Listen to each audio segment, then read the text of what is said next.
Takjub, menegangkan, heran, pernahkah Anda mendengar tentang Nisnas? Mereka bukanlah sekadar monster biasa dalam dongeng 1001 malam dan catatan kuno Arab.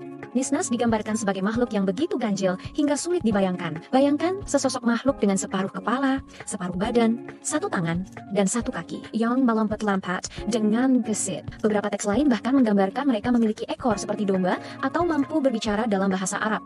Deskripsi aneh ini sengaja dibuat untuk menggugah rasa penasaran kita. Apakah Nisnas ini hanya sekadar produk imajinasi?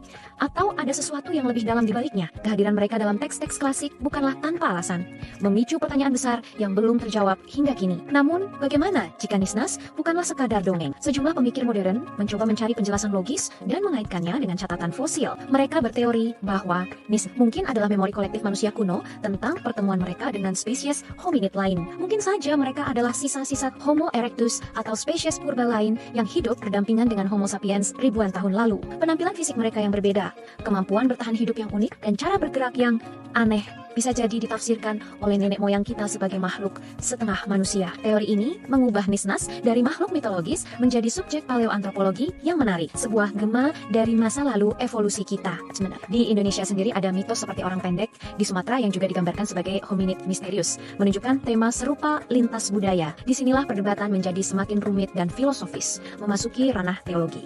Siapakah Nisnas sebenarnya? Apakah mereka spesies yang benar-benar terpisah, makhluk predam yang menghuni bumi sebelum manusia? Ataukah mereka adalah hasil persilangan antara jin dan manusia, seperti yang diyakini dalam beberapa tradisi? Batasan antara jin, manusia, dan Nisnas menjadi sangat kabur dalam diskusi ini. Sebagian ulama klasik bahkan membahas status mereka, mempertanyakan apakah mereka termasuk makhluk yang dibebani syariat. Ketidakpastian ini justru yang membuat sosok Nisnas begitu abadi dalam sejarah. Mereka berdiri di persimpangan antara mitos, sains, dan keyakinan, menantang kita untuk terus bertanya tentang siapa saja yang pernah berjalan di muka bumi ini selain kita. Dari 3 poin menarik yang kami bahas, penafsiran mana yang paling Anda yakini? Apakah mereka spesies purba yang nyata, entitas mitologis seperti jin, atau justru makhluk yang sepenuhnya berbeda? Diskusikan dengan sopan di kolom komentar.